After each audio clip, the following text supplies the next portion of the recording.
and welcome to the Tao of Our Understanding Recovery Podcast. In this podcast, we discuss mystical works of literature and how they relate to recovery. We hope you enjoy today's podcast episode. Hello, this is Buddy C. Welcome to the Tao of Our Understanding Recovery Podcast. Today we'll be talking about the 10th verse of the Tao Te Ching. We have Amy and Drew and Craig and Sensei. We're glad to have you today. So maybe you can shed some Zen light on this 10th verse. And then you have a guest as well, correct? Happy to be here. Yes, Seigstsu is his Dharma name. What's it mean again? It means Star and Shining Moon. Star and Moon. And he's from, he was in Jacksonville. He started the center in Jacksonville for us. Then he's moved back to Peachtree City. So he's in Atlanta, and he's at the Zen Center for this month as a resident priest in training. So I thought it'd be fun to do it from here tonight instead of from home, so we could both show you our ugly mugs. Welcome. We're glad y'all are here. Tell them a little bit about yourself. Well, I ran into Hojo about 35 years ago, and Not with his car or anything. not with the car, but at the Atlanta Soto Zen Center. And what he had to teach was very important to me. And I'm one of his slowest students, but I'm kind of getting the hang of it now. It's much better to be a slow horse than a fast horse. Yes. When the slow horse gets it, they really get it. That's good. Thank you. Glad you're here. Matt, we're going to be talking about the 10th verse today. Sensei is going to be sharing on the 10th verse. So we'll make you aware of that. So, okay, let's get started. Amy, you want to read for us, please? Sure. This is verse 10 of the Tao Te Ching by Jonathan Starr. Hold fast to the power of the one. It will unify the body and merge it with the spirit. It will cleanse the vision and reveal the world as flawless. It will focus the life force and make one supple as a newborn. As you love the people and rule the state, can you be free of self-interest? As the gates of heaven open and close, can you remain steadfast as the mother bird who sits on her nest? As your wisdom reaches the four corners of the world, can you keep the innocence of a beginner? Know this primal power that guides without forcing, that serves without seeking, that brings forth and sustains life, yet does not own or possess it. One who holds this power brings Tao to this very earth. He can triumph over a raging fire or the freeze of winter weather. Yet when he comes to rule the world, it's with the gentleness of a feather. Okay.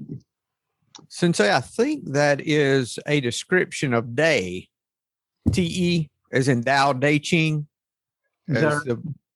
is what Jonathan Starr talks about. I looked at his notes, and I'll just share this really quick before we start, because this will, I think, shed some light on this.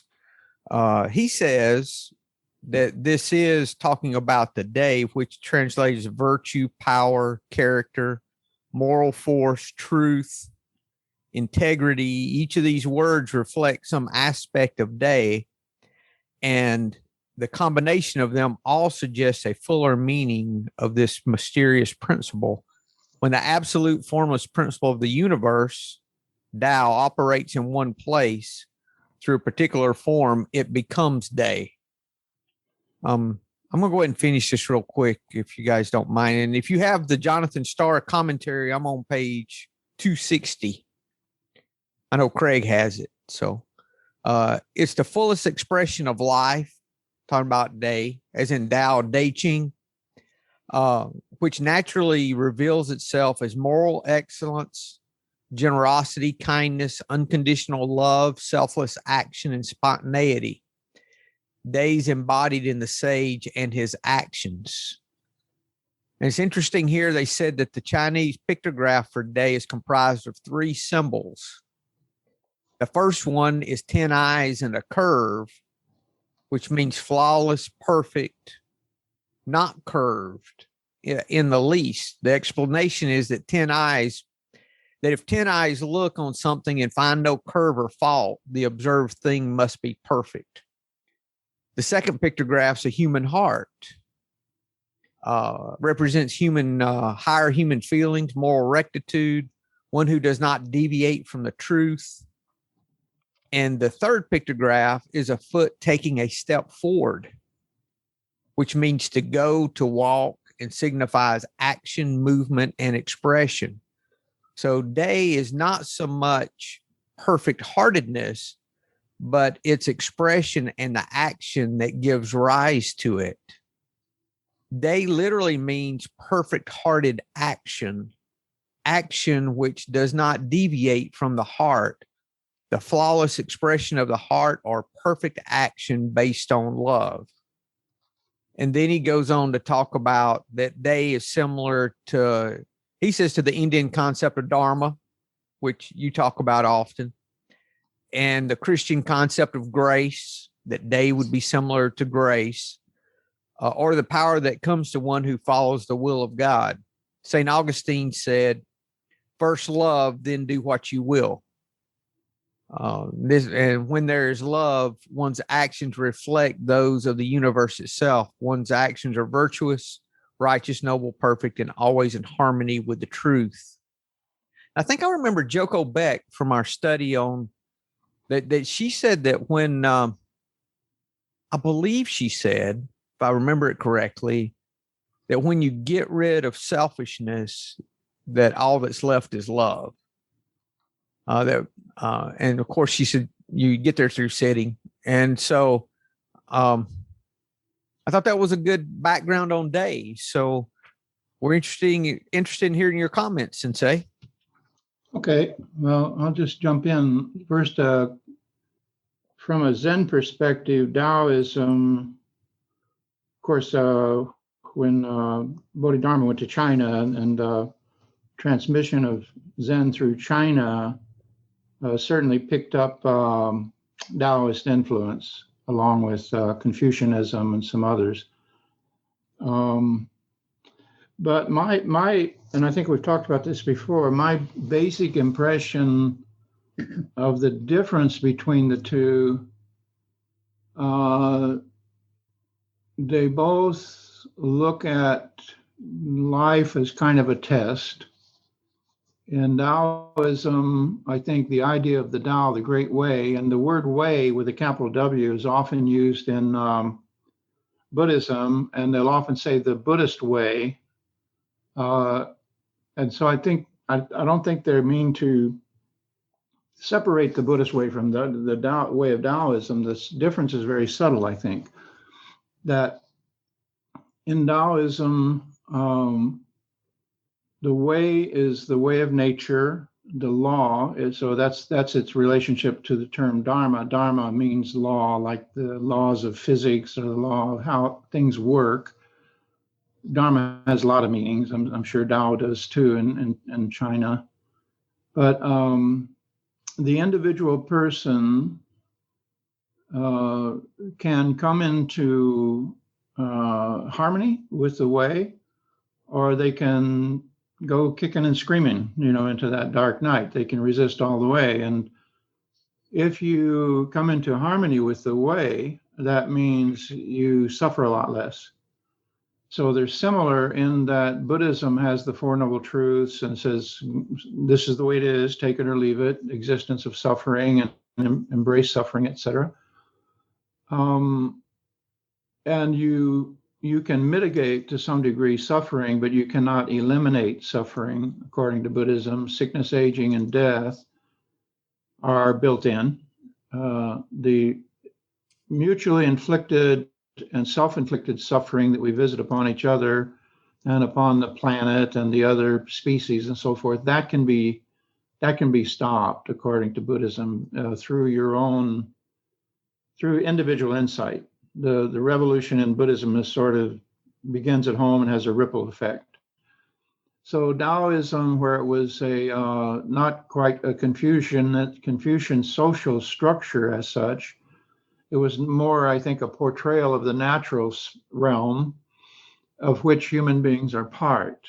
And we have will, or free, sometimes called free will. We can make decisions. We can decide to conform to the way once we begin to understand what it means, or we can decide to resist. And according to Taoism, it's futile, to resist.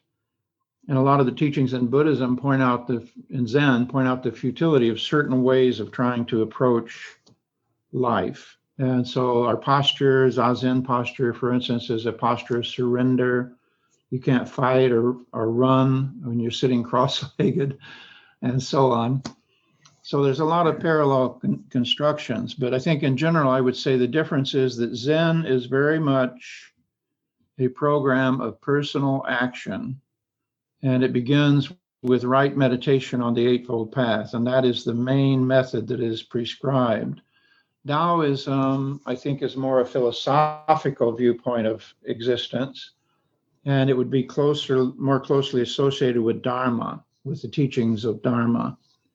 But I don't see in Taoism, not in these teachings anyway, we don't see a lot of reference to the idea of meditation and somehow a particular method or process for getting at this truth.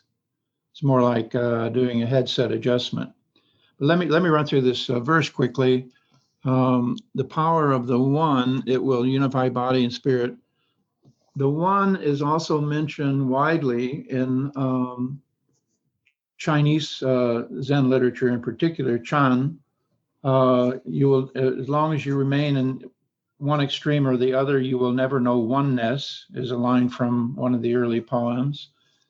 But then the same poem goes on to say, in this world of suchness, there's neither self nor other than self.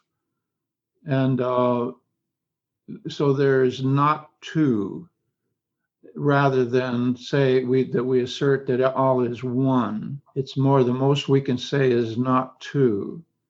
So Buddhism sort of addresses this issue of duality and non-duality as a kind of conceptual framework in which we are conceiving of things as opposites and dichotomies, etc. But in reality, we don't find them. What we find is complementary relationships between things like hot and cold, light and dark, and so forth. They define each other. And so there are no, according to Buddhism, there are no actual opposites. So there can be no one. Now, this is said very clearly in the Shinxing Ming, Faith, Trust in Mind, toward the end. He says, in this causeless, relationless state, no comparisons or analogies are possible.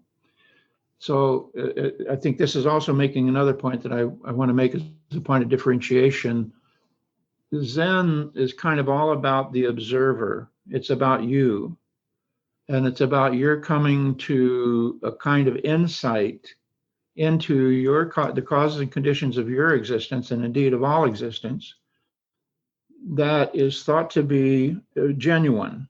And you can't get there intellectually. It's a very difficult thing, but you can get there. And so the teachings in Buddhism, and Zen in particular, fall into two main camps, I think. One is a description of reality from that perspective, from the perspective of somebody who's been there, done that, had some sort of profound insight. All of Buddhist teachings are like that. Mm-hmm. And the other half of it is a prescription for practice. So then it moves into the social realm, and here's some practical things you can do, like meditation, things like that. So here we're beginning to hear a description of reality from the perspective of an enlightened one. Mm-hmm. And he says, no comparisons or analogies are possible in this causeless, relationless state. And this word state here is an English choice. The word in Chinese probably doesn't mean, it certainly doesn't mean static.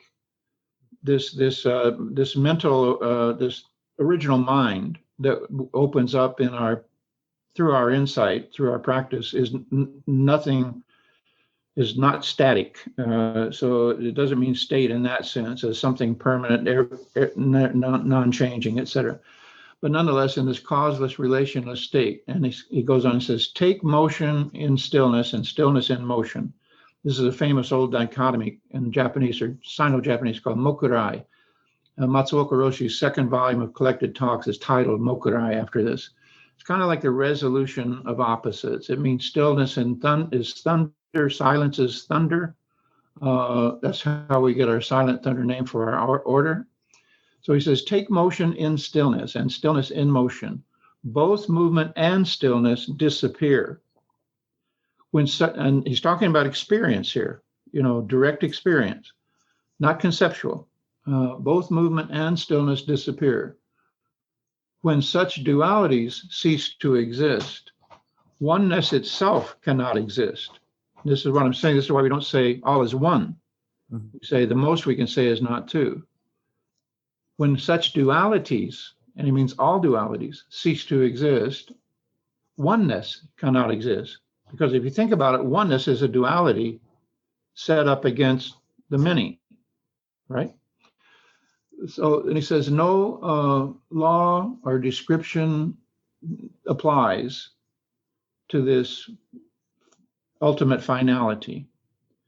So we take one provisionally, and it's used because why? Because people are lost in the many. We're all just completely gobsmacked, in the multiplicity of everything. So Matsuoka Roshi said about halfway around the circle, 360 degrees in, around 180 degrees, you get a sense of the underlying unity of everything. So that's what they're talking about. Okay. But the one does not eliminate the many any more than the many eliminates the one. Somewhere in Taoism it says the many return to the one. To where does the one return? And so the Zen answer would be not to. So if I understand you, Sensei, what you're saying is when we have the realization of the one, we realize we're already one, that there's no distinction to make at all. Yeah. Nothing has changed. Right. Nothing has actually changed. Okay. But it's necessary to emphasize the one simply because everybody's lost in the many. Yeah. And then it goes on to say that this one will do all of these things. So that's equivalent to this Chinese sage in Zen saying this causeless, relationless state. If you arrive at this place, then it really solves all kinds of problems in your life. And when I first heard this bit about supple as a newborn. When I first started sitting Zazen, your legs hurt, your knees hurt, your ankles hurt. After a while, you sort of get used to it and you adapt, your senses adapt. And there was a time at which I was sitting in the Zendo in Chicago, and afterwards we turned around. I was there alone with Matsuoka. That's the way he did what we call dokusan or interview. You just sat with him off schedule alone. But basically did the same thing you did when you're there as a group. So I turned around, I got up from the sitting at the end, he'd struck the gong, and both feet were completely asleep, all the way up to the knees. It was like buzz, buzz, buzz, buzz, And I turned around to step toward the altar, and my right toe, I couldn't feel my feet at all. So my right foot, my toe, I had socks on, it's carpet, caught on the carpet and turned over, and I actually stood on the top of my foot. And then I collapsed and Sensei caught me. But my foot was so limber that it would actually turn backwards. It didn't sprain my ankle at all. So this bit about going supple as a baby, it's referred to in Zen that way. When you sit, your body becomes so supple, you can take your ankles and bend them around like a baby, very literal. Huh. And there's a bunch of other comments in here that I would make and compare it to Zen, but I'd rather hear people's questions. Yeah, Craig's got a question for you. Sensei, I'm reading this book called The Original Frontier. Oh, I'm sorry. Start again, Craig. Yeah, I'm reading this book called The Original Frontier. Oh, where'd you find that?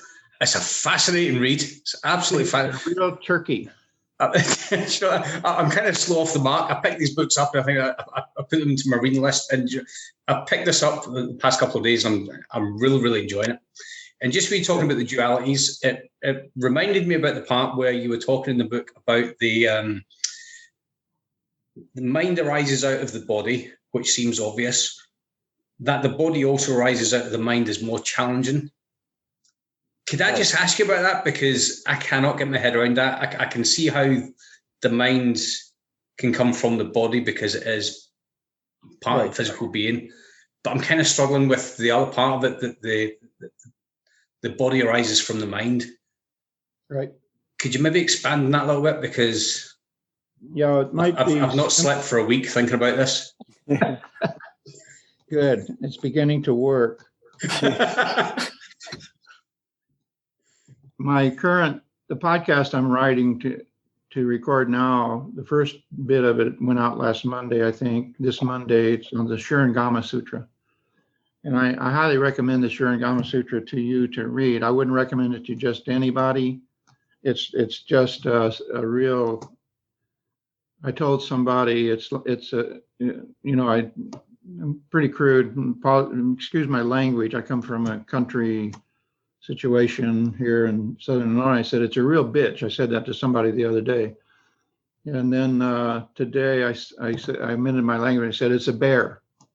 And I said, well, actually, it's a bitch. It's a bear with cubs. It's a mama bear with cubs. It's what it is. And it's going to kill you. The Shurangama Sutra is wonderful. It's very descriptive. He talks about the senses. You think my dissertation on deconstructing the senses is long. Wait till you read Buddha's dissertation just on vision. I mean, it just goes on, and it's just mind-boggling. So, give me your question again. I went off a little there. It's what do I mean? Oh, I know. How does body arise out of mind? So, buckle up, because Buddha goes ahead and says, actually, everything arises out of mind. Not just your body, not just the body. So you have to start trying to get your arms around this sort of yogacara or mind-only idea that everything that exists is in codependent arising, including your consciousness and the universe. And so not only does your consciousness arise clearly from all the causes and conditions in the universe, but the universe also arises from your consciousness. Now you can reduce this to some simpler ideas. Uchiyama Roshi, who is Kodo Sawaki's heir, and then Okamura Roshi's teacher, and Okamura Roshi did my formal ceremonies. Uchiyama Roshi says, your whole world is born with you and dies with you. Nobody has your world. Now, that's not meant to imply that when we die, the whole universe disappears, vanishes.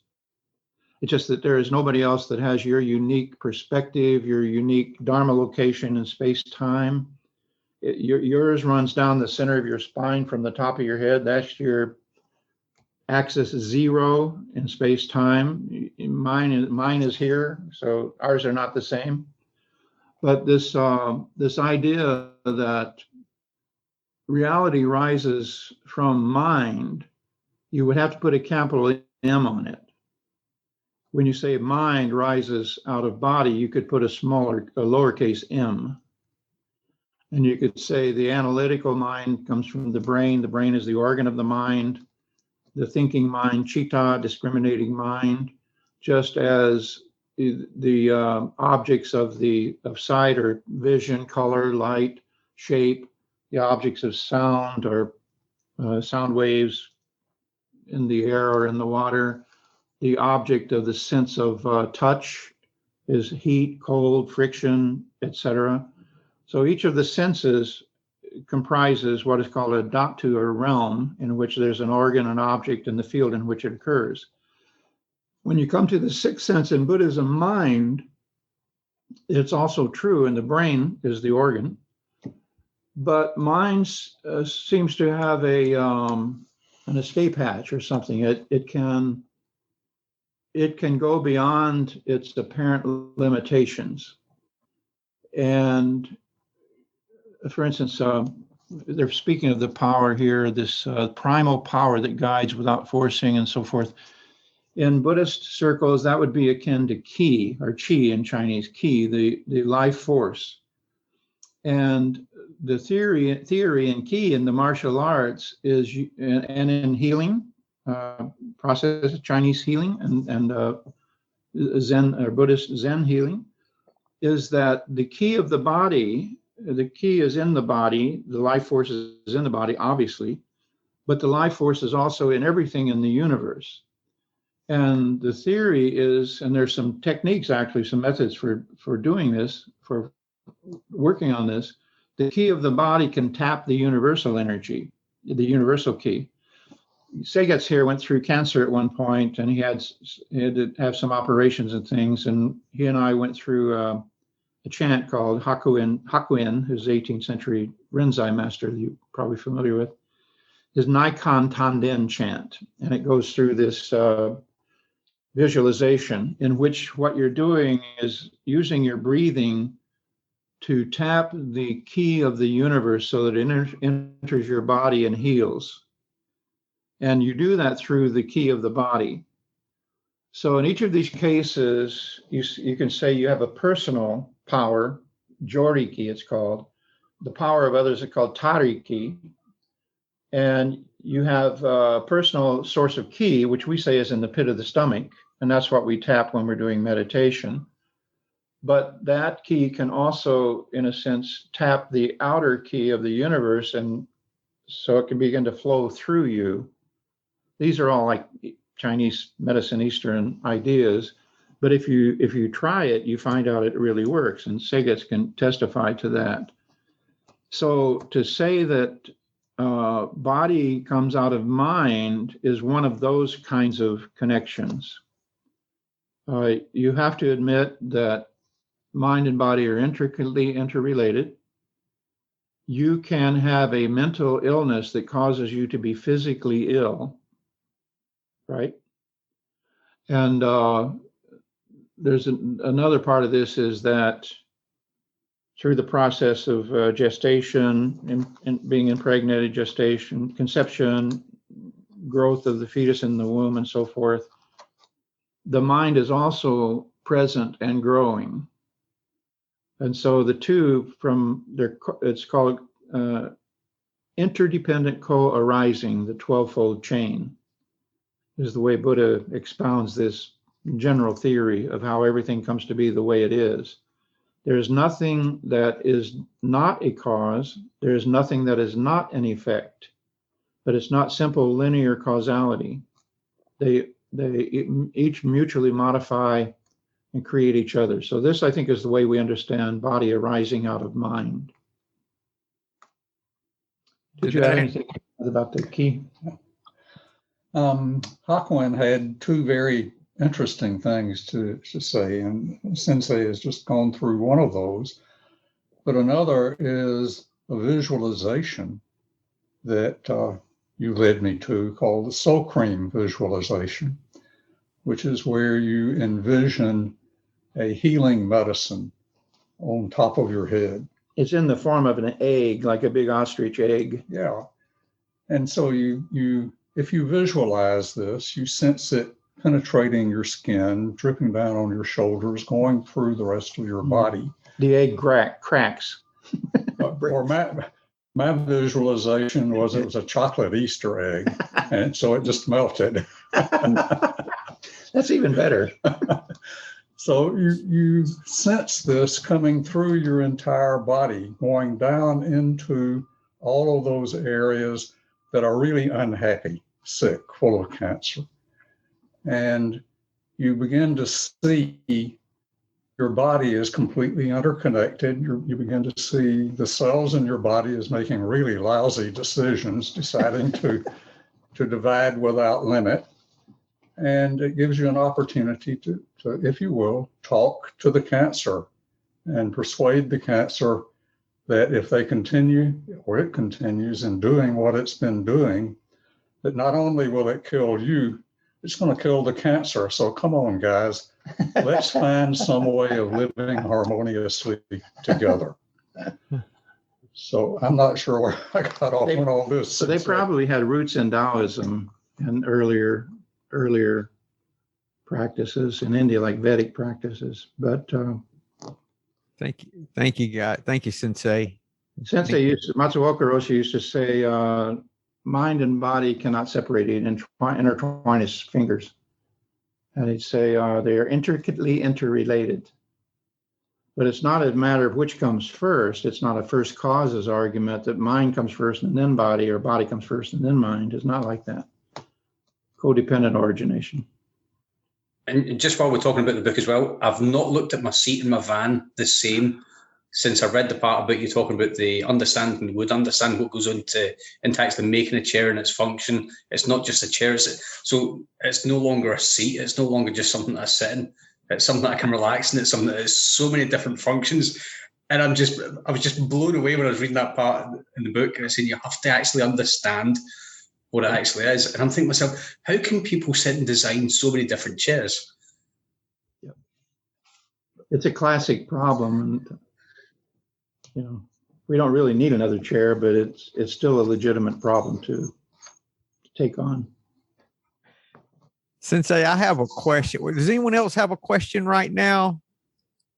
Craig's been kissing butt, complimenting Sensei's book. So good job, Craig. You're buying a seat in 2-seater heaven.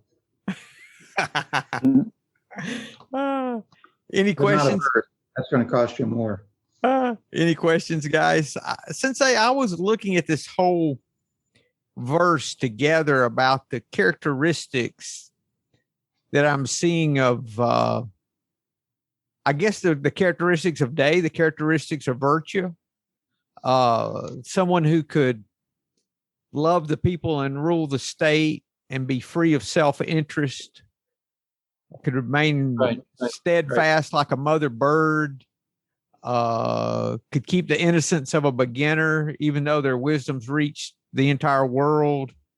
They could guide without force and serve, That's a very big one in Zen, the beginner's mind idea. Can you expound on that a little? Because I think that's the real gift in this. These things sound like Boy Scout Code of Honor or something sometimes when you read them. But what it's talking about is sort of getting over yourself and getting to the point that you don't see everything as transactional. You don't see as, what can I get out of this? In Zen, you already have everything you can get. I mean, the rest of it is sort of window dressing and trivial. That's not a rationale for injustice or for inequality of income or anything. It's not saying, well, everybody should just be happy with what they have. It's not like that. It's more like all the teachings of Buddhism are reflected back on you. They're not held up to criticize others in society. So, if you can step back from that idea that this is a social movement or something, it's not. I think it's revolutionary, but it's revolutionary on the personal level. It begins on the cushion with each individual. And there can be a ripple effect where it can affect everybody. If you become peaceful with yourself, patient on the cushion, then it's much easier for you to be patient with others. And if you go all the way, we say die on the cushion. It means you could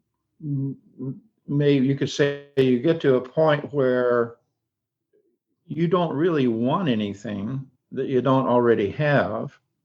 I mean, you may want things to work a little better and you may want to have less aggravation or something, but basically you're okay with things as they are, with all of the suffering and everything that's built into existence. So in transactional situations and social situations, you're not trying to get anything from somebody else. So you're already, I mean, they describe it in very glowing terms here as if it's something really really extraordinary. But in Buddhism, it's not. It's just ordinary. If It's you commonplace. it's a it's common. It's the natural way.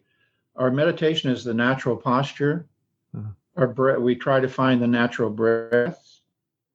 We think eventually the natural state of mind will come about.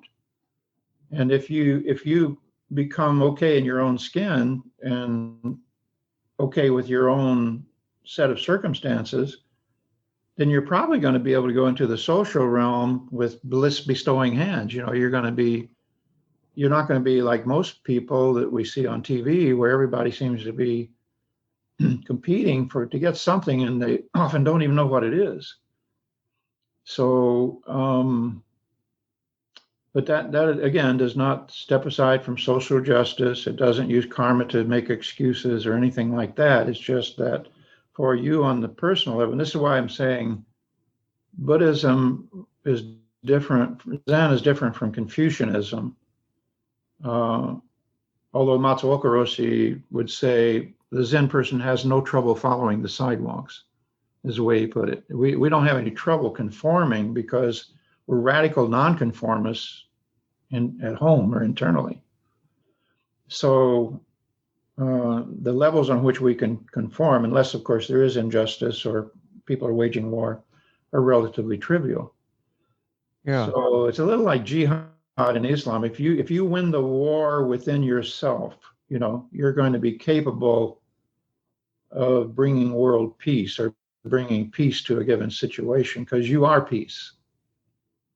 Is this not just a description of acceptance of everything is as it is? No, you can't accept, somebody burning your house down and attacking your family and stuff. No, I was talking about this verse. Oh, this, yeah. I think so. The primal power is the power to live with things as it is. Yes. And the wisdom to be able to see how it is. For Zen, that comes from our meditation, because what happens is when you sit still enough, long enough, what you think is normal all starts to break down. And you have kind of it's not a mental breakdown, but you have kind of a personality disintegration.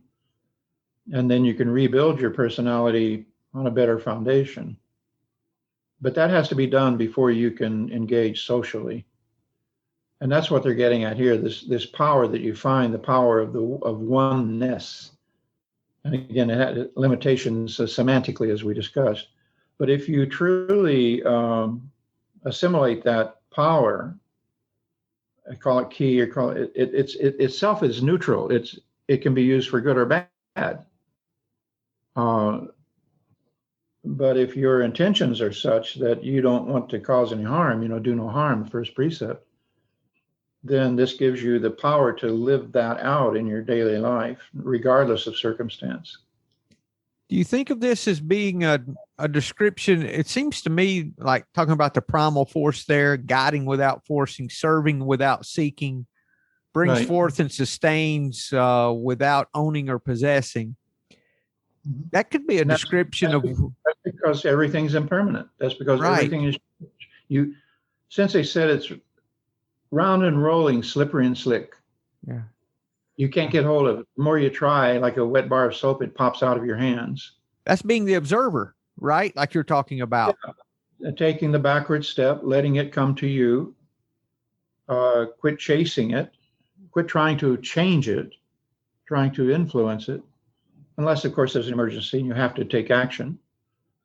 But otherwise, it's what I meant by getting over yourself. Get out of your own way.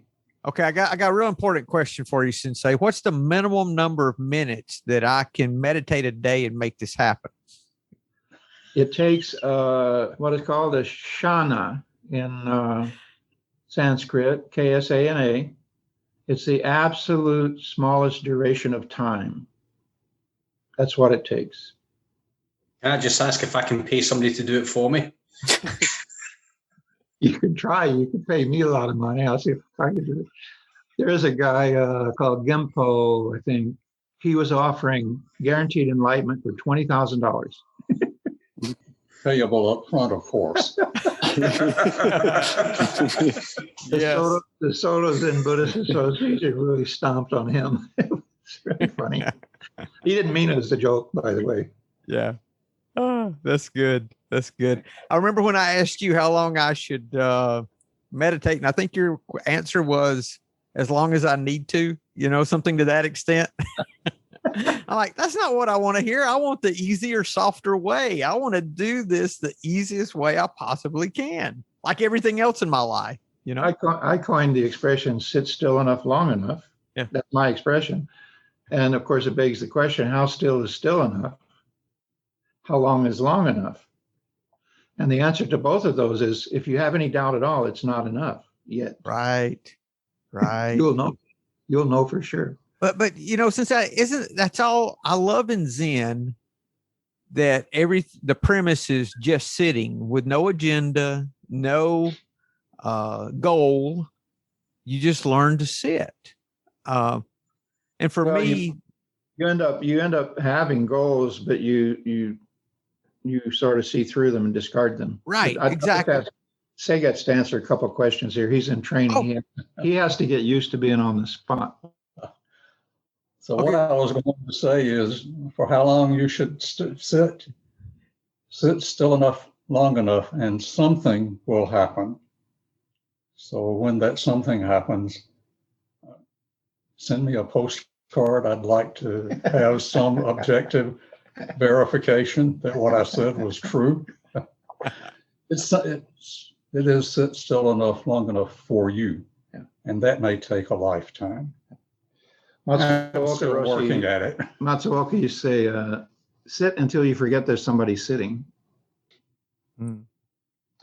It's a natural thing. When you were a child, it was nothing for you to just go out and plop down on the ground and just sit there and listen to the bees and watch the wind blow. And, it's a little bit like a regression, getting back to that sort of open, original mind that isn't so busy and doesn't have so many ideas. So that takes a little time because we're all carrying a lot of baggage. For me, that's very akin to being that observer you were talking about. Yeah. To learning to do that in more of my life. And if I can do that, then I see a lot clearer and I don't stick my fingers in things I shouldn't. If I'm more of the observer, being the passerby that was described in, I think the Book of Thomas described it as the passerby. And I think doesn't mean disconnected or uncaring or unfeeling. It just means you have, kind of taken a back seat to always having to, meddle with everything. Right. Exactly. So Thank you. Is that like practicing non-attachment? Yeah, but we have to be careful with that word. Mothers come into Dokusan, they say, I have kids and they drive me nuts and I know I need to let go of that. And I said, no, I don't think that's what Buddha meant. You're a mother, you're just in for it. You're going to suffer and get used to it. But the non-attachment in Buddhism is to detach from our own opinion about everything. So it's not necessarily manifested in any particular way. So we don't try to avoid suffering. We're just in for it. It's just built in. But we can detach from our own opinion of suffering as being bad, for instance. Or even we can detach from pain as being suffering. That's why we let ourselves sit beyond our comfort level when we sit in Zen. It's going to hurt a little bit, yeah. So sink into it instead of trying to get away from it. A little bit, We don't recommend anybody overdo it either. I've been recommending lately to people that if they're having pain, just keep bouncing when you're sitting. Don't sit still. And after you do that for a half an hour or a couple of half hours or a couple of days or whatever, you'll find that you can sit still because the pain comes mostly from resistance.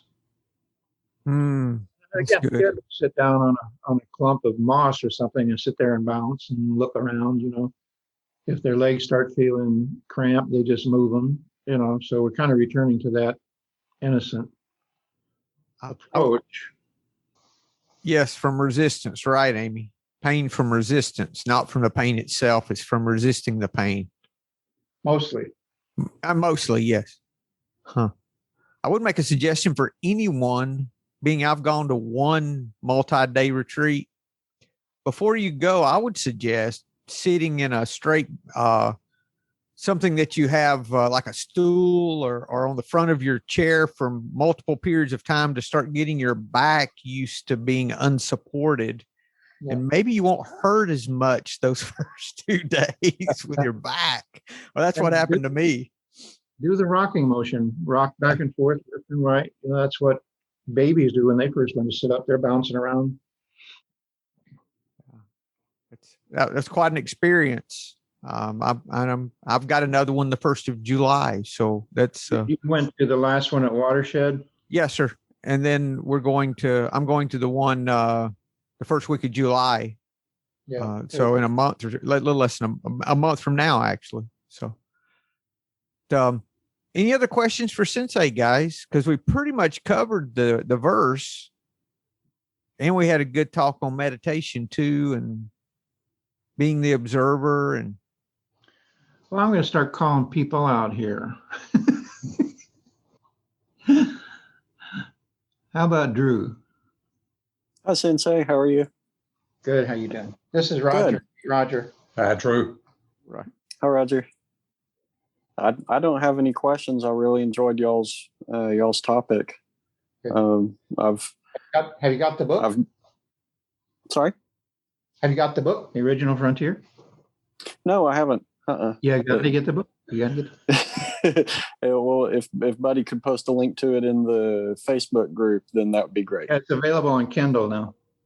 Oh, good. Okay, good. I have a Kindle. That's perfect. And please write a review. They say the tipping point is 35 reviews. We're somewhere between 20 and 30 now. More reviews. I'll do that.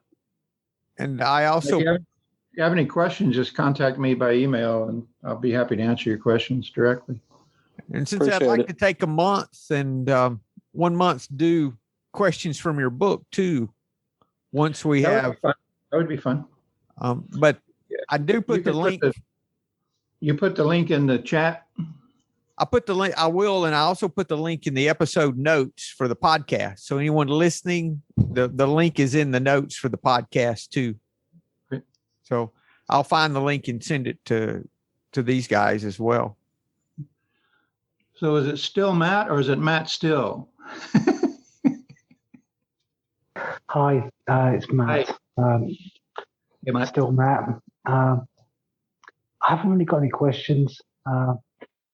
I have a comment about the time it takes to sit. I guess it took me 50 years to get back to the point that I was at when I was 5 years old. Yep. I can now, I call myself still Matt, partly because it's still Matt, because there's so many Matts in AA. Yeah, it's still Matt. And I do like to be still. I like my mind to be still. Yep. I like the peace. Stillness is the secret. Some people say quiet meditation, quiet illumination, but there's nothing quiet about it. But it's becoming more and more still. I find now, though, it doesn't take me long. Yeah. If I'm at unrest, just to sit and just clear my It is head. something that it's a comfort to understand that it is something you get better at. You can get good at meditation. It took me a long time and a long journey to get to where I am now at 55. But it's very important that I've got it right now, because I'm actually in my 3rd week now in hospital, because they desperately tried to find out what the hell's going on. That thing they were said about the egg, I picked up something along the way somewhere where I envisage a ball as I'm meditating, and I choose a color. I chose aqua, and you move a ball up, you just let it dissolve, and that color flows through you. I find Have that you ever peaceful. have you ever seen these scans of the body that kind of show you a slice at a time? They can be done live. I mean, it's not a like a corpse. It's like done in a MRI machine or something where they go through. I went through a test at Emory, and I can show you my brain on Zen. The slice right down the middle. The soul cream exercise that Roger was describing is kind of like that. You imagine it starting at the very tip crown of your head.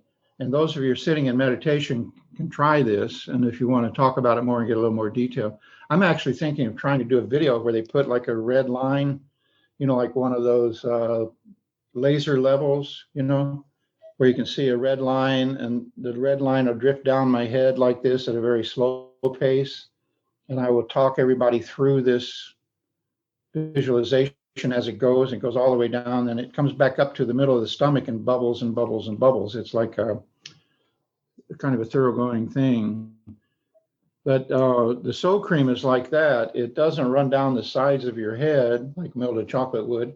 It penetrates. It penetrates, and it goes level by level. And you don't push it. You don't try to get it to go further. You wait until you feel it. So you feel the egg sitting there on the top of your head, and then it breaks, and then the stuff starts. And the cream inside is considered like an elixir. It's like, the elixir of the gods kind of thing. It has the most wonderful flavor, the most wonderful consistency, temperature. It's luminescent. It has the most wonderful viscosity and the fragrance. It's just perfect. And it seeps through your body like that, like 1 micrometer at a time. And you just sit there and feel it. And you let it go all the way down to the bottom. If you're sitting cross-legged, it goes all the way down to the bottom of your feet, which are crossed under you. And then it builds back up like any liquid would, and it's drifting through your body. And then the upper body becomes cooler and cooler. And the lower body is becoming hotter and hotter with the cream, until finally it raises back up to the level of the belly button, the navel. And then it goes hotter and hotter and hotter until it's boiling hot. So right there at the pit of your stomach, at your belly button, that's where it's boiling. And that's the end of the visualization. It's amazingly powerful. Thank you. But it sounds like the bowl that you're doing. You have an accent. What's your accent? Where are you from? I'm from England. Beautiful accent. Thank you. But Craig is not from England, right? Craig is. No, I'm from the better half of the country. I'm further up north. Yeah. So, yeah, that's what I thought. The better part. You have a better accent. Thank you. Is this an accent competition now? I hope have the not. accent, right? I don't have an accent. I think Buddy's going to win. Or the worst one. Any other questions for Sensei, guys? Amy, you have anything? You've been quiet today, dear. Yeah, I've just been listening, but what I'm thinking about right now is the circle of life, and how even as part of the journey, I guess part of the spirituality seeking is to get back to the childlike faith, where it is just innocent, genuine acceptance of turn on the light switch and the lights come on, and this specific verse 10, hold fast to the power of the one. It will unify the body and merge it with the spirit. It will cleanse the vision. So much of the journey that I'm on right now is cleansing my vision so that I can just be back or in a new level of innocence and acceptance and awareness. When you do meditation, do you keep your eyes open or closed? It depends. I am not a very good meditator. We recommend keep them open. Keep them open. Sit facing a blank wall, simple area, so there's not too much visual distraction. And then look into your vision, fixed gaze. Keep your gaze fixed. it becomes part of the stillness.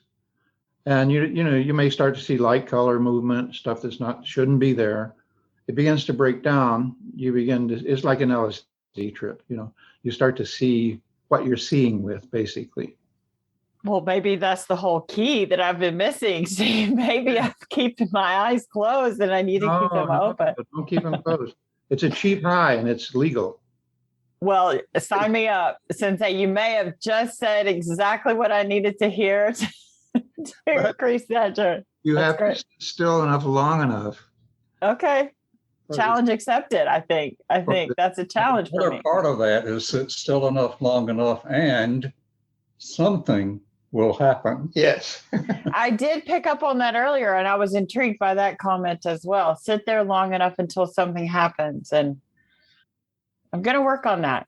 If you think about it, your whole sensorium is an electrochemical system, right? And what will happen is like building a charge on a capacitor. If you know what a capacitor is, it's where it's a piece of equipment where the current is coming in from one side, and the capacitor is designed to hold only so much current. And then when it gets full, a spark jumps on the other side. And so that's how it becomes part of the machine network. So if you think of it like that, like you're building a charge on the system, right? The system is going to want to reverse. You're sending the same input in by sitting with fixed gaze, sitting still. It's the same input going in. It's building a charge. Matsuoka used to say, it looks like a mountain. Sitting meditation looks like a mountain. Actually, it's a volcano. So you think of the caldera building, the energy building, and it's gonna blow at some point. That's the cheap high. Roger, I got a question for you, sir. Yes. I know we have a lot of listeners that don't meditate, but would probably like to know how to start. For someone who was just beginning, how would you recommend they start? What would you suggest for them? Well, there are a lot of forms of meditation, so it's easy to find a meditative practice that is particular to one person. But what I would recommend is that you find a meditative practice that has some long-term life to it. It's not just a single practitioner who's saying, send me $10,000 and I will enlighten you. Find someone who has done this for a substantial length of time themselves and can testify for themselves, this is what I did, this is how I did it, and this is how I am connected to others who do the same thing. At home, you can just, if anybody just wants to sit on a chair, we recommend facing a wall if not absolutely necessary, just for simplicity of sensory stimulus. You want to keep the temperature moderate, the light level moderate. You don't want a big wind blowing through the room. Just a peaceful place. And it's okay to sit outside, but believe it or not, outside is a lot noisier and outside is a lot more distracting. So we usually recommend finding like a corner of your house, someplace that you can sit. And just start by sitting still for a while, sitting facing the wall, breathing deeply, trying to find the natural posture. This is the way people sat around the campfire, cross-legged. You don't have to sit cross-legged, you can sit on a chair. But instead of leaning back and relaxing, perch on the front of the chair, sit up straight with your back, neck, and head straight, and breathe deeply. And once you've done that for a while, you can get up to 5, 10, 15, 20 minutes of doing that. Most people sit when they wake up in the morning. They'll often sit before they go to bed at night. I even recommend sitting on the side of your bed. Just sit up on the side of your bed for a while. You might need a little pillow under you because your bed sags. That's better than nothing. And then what you find is your desire to sit longer grows. So you might find yourself making yourself a little corner somewhere where you can sit for half an hour or an hour. But the last thing you want to do is make it a must do. And if you're not doing it this way, you're not doing it right. Your body knows this posture. Your body knows this breath. You just have to give it a chance to recover it. And then you can move into more formal practice. You can go online and you can download collateral material from our websites that give you illustrated instructions on how to do it with details and so on. We have the links, and say in all the episode notes, there are links to your meditation training. Yeah, so that's already there. Free downloadable manual for home practice, and we have illustrated, fold out posters that you can print, and they give you a lot of detail, more detail than you need right away. But I'm just saying, if you just start sitting, sit still for a while and breathe deeply and trust, it's called trust in mind. Trust that your mind knows what it's doing here. You don't have to have, as we say, we don't need no stinking teachers, There are three things to keep in mind: your posture, seated upright. Yep. Your breath, starting breathing deeply from your abdomen, and then paying attention to your breath from your upper chest and following the flow of air as it comes into your body. So it's posture, breath, and then the last and hardest is attention. Pay attention to what you're doing. Know that your mind is going to be asking questions like, why am I doing this? This seems particularly dumb. I'm not getting anything out of it. Your mind will just keep on spinning these objections. Monkey mind. Just observe that those objections come, but try not to pay attention to them. Just let them come and let them go. So if you sit still enough, as Sensei says, sit still enough, long enough, something will happen. But it is good as you start to be able to have some comfort with that. But it's also good to be able to have someone else or some other group to sit with, because that gives you encouragement that you're not the only person struggling through this. Yeah, and that you're not crazy. Yeah. It's best to breathe through the nose and out through the mouth. Yeah. Just for different reasons, because the breath passes over nerve passages and the nasal passages. It's more soothing. And the breath should be more like a sigh than a belabored breath, like a sigh of relief. And it's a good idea to just, in a sense, not breathe. Just let your lungs empty themselves and then just sit there for a while and see what your body does. Your body will start breathing. And so give up control of the breath. Just follow it. Let your body do it. Is there a length of time that you should maybe breathe in, hold, and then breathe out? Or am I thinking too much? That's pranayama. That's controlling the breath. This is just following the breath. Your body knows the natural breath. You do want to empty the lungs and breathe as deep as you can. But what you might want to do, like when you're a child and you got upset, you might hold your breath and try to pass out. Experiment. Be experimental. If you can't sit for 60 minutes, sit 10 minutes 6 times a day. Or sit 6 minutes 10 times a day. That's another one of my issues. I've many, but that's one of my issues is consistency when it comes to these, because I get to the stage where I've done it a few times. I think I'm really good at this. I don't need to do it anymore. Consistency is not that important. None of the measurables are important. How long you sit, how often, how regularly. They're important in the sense that they can make a difference, but the main thing is simply to not give up. Find a way to trick yourself into doing this. I would say find a place where you can sit without much disturbance and make this your regular place to sit. It may just mean finding a chair and a spot on the wall and sit with the chair facing the wall, but do that as consistently as you can. But, if it's a couple of minutes, wonderful. If it gets to be longer, that's wonderful also. If you miss a couple of days, don't beat yourself up about it. Just remember, I was doing that here in this place, and do it again. Yeah, Zen is something, meditation is something we get to do. It's not something we have to do. We get to do it when we get to do it. 5 minutes Buddha, Sensei was saying. Well, thank you guys. Appreciate everyone today. We'll see y'all in a couple of weeks. Hello, this is Buddy C. I wanted to make you aware of several recovery-related resources that I've posted in the episode description. These resources include a list of recovery podcasts, a free sober meditation app, daily recovery email, shared Google recovery calendars. Hope you put some of these resources to use and have a great week. Thank you for listening to the Tao of Our Understanding Recovery Podcast. If you enjoyed this episode, please share it with your friends in recovery.